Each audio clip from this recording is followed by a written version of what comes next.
War of 1812, the burning of Buffalo, December 30th, 1813.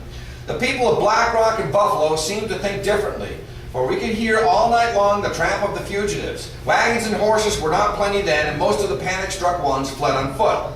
Before daybreak next morning, Major Miller came to our house and, rousing us up, told us that we must leave, that the British were coming to burn the town down, and that all militia had run away. That's from the rest. Burning to Washington, D.C. These are where fire acts were used. The Capitol and the White House were set ablaze. Strict discipline and the British commander's orders to burn only public buildings are credited with preserving most residences in Washington. This was in retaliation for the U.S. invasion of York, modern-day Toronto, in 1813, in which U.S. forces looted and burned the city, including the Parliament buildings.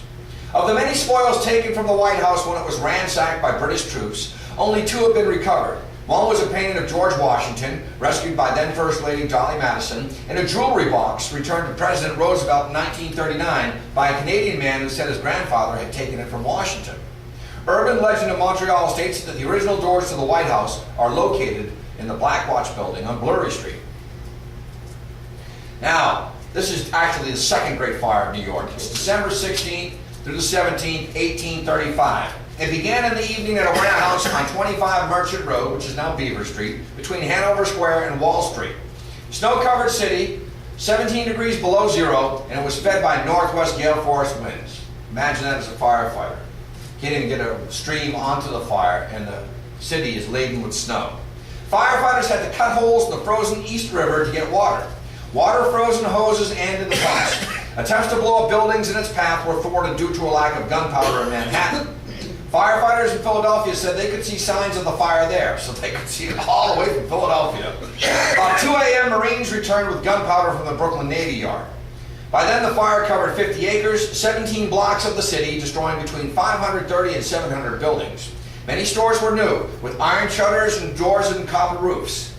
The heat melted the copper roofing, and the liquid ran off in great drops in a lethal spray. The gale blew eastward towards the East River, and fiery tongues of flame leaped across from roofs and windows along the whole streets. The whole water of the bay looked like a vast sea of blood. The Great New York Fire destroyed the New York Stock Exchange, and $20 million worth of damage. That's $1835, $20 million worth of damage. But only 2 people were killed. Back to my hometown of Watertown, 1841. Basically, this fire starts, it starts and takes a meeting house, 3 dwellings, and 2 stables. And this is in the newspaper, the Boston Atlas. Quote, "We regret to announce that our neighboring village of Watertown was visited yesterday by the largest and most destructive fire ever known in that town. It commenced in the bakehouse of Mr. Leith. The flames spread with great rapidity, and in less than 1 hour it consumed the bakehouse and barn belonging to Mr. Leith, 3 dwelling houses, the extensive stables to the Spring Hotel, and Reverend Dr. Francis Unitarian Meeting House." Pittsburgh, Thursday, April 10th, 1845, 12 noon. A fire breaks out in some frame buildings situated on the southeast corner of Ferry and 2nd Streets. For 2 or 3 weeks before, the weather had been dry, and high winds prevailed to a great extent.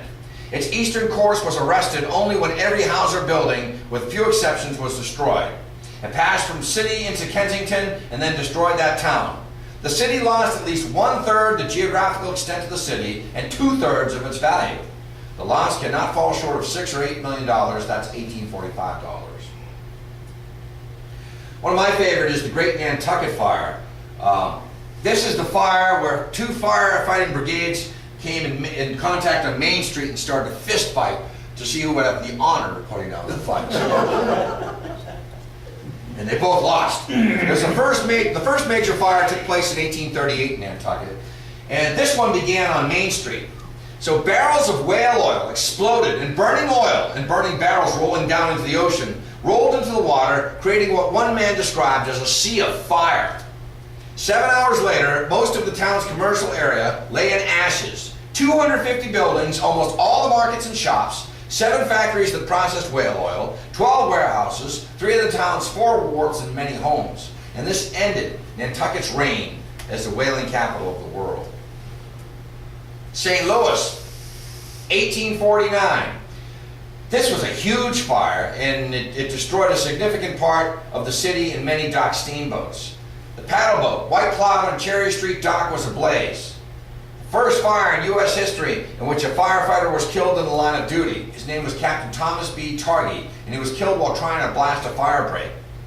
This fire took 430 buildings, 23 steamboats, 9 flatboats, and several barges. And just like Detroit, the residents of St. Louis had to actually retreat in rafts, rowboats, whatever they could find out in the Missouri River, and the whole waterfront was ablaze.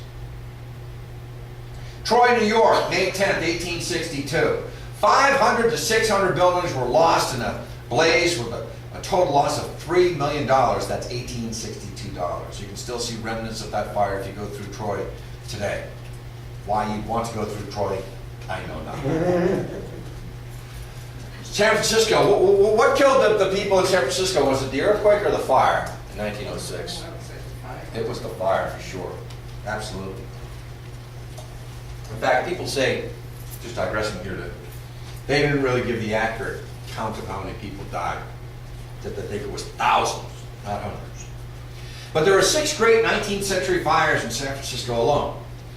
On the anniversary of the fire of the 4th of May, 1850, came another on the 4th of May, 1851, the 5th General Fire. Whereas Portsmouth had issues with Christmas and fires, San Francisco has holidays and anniversary fires.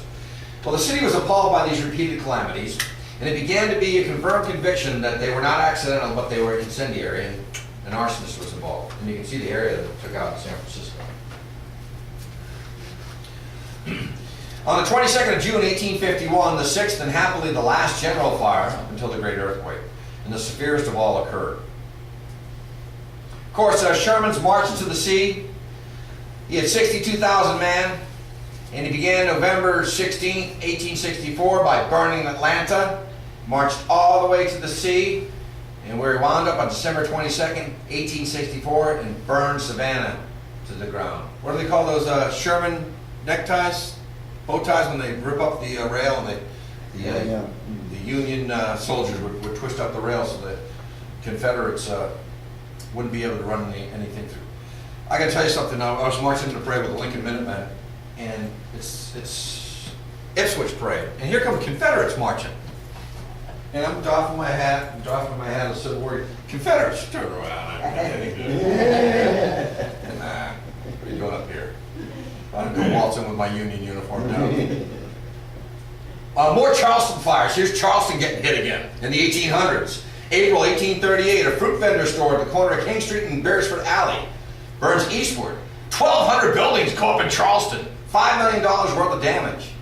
1861, early December, 540 acres, 500 private homes go up. 1863, the federal fleet is attacked by Confederate ironclads. Union sent fleet of warships to attack Fort Sumter. They begin the 587-day bombardment of downtown Charleston. In 1865, General Sherman's troops left the Middleton Place plantation in ruins, and they burned Columbia. Battle of Richmond, June 1st to June 3rd, 1864. Classic matchup between Robert E. Lee and U.S. Grant. Both suffered immense losses, but the victorious drunken Union soldiers looted and then burned Richmond warehouses, and the fire got out of control. The Kaiser burnout. Local Texans in the Big Thicket Forest region refused to fight for the Confederacy. They were called Jayhawkers, okay, if they didn't want to fight for the Confederates. Anyways, the refugees hid in the nearby thick wooded area and were often poor, lacking basic necessities such as food and clothing.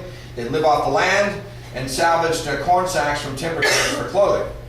There were beekeepers on Honey Island, and they exchanged honey for clothes and ammo.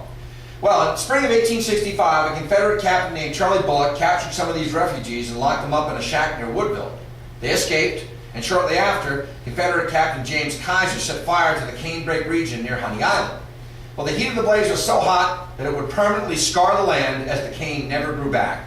Over 3,000 acres of the Big Thicket Forest burned as well in the Kaiser burnout.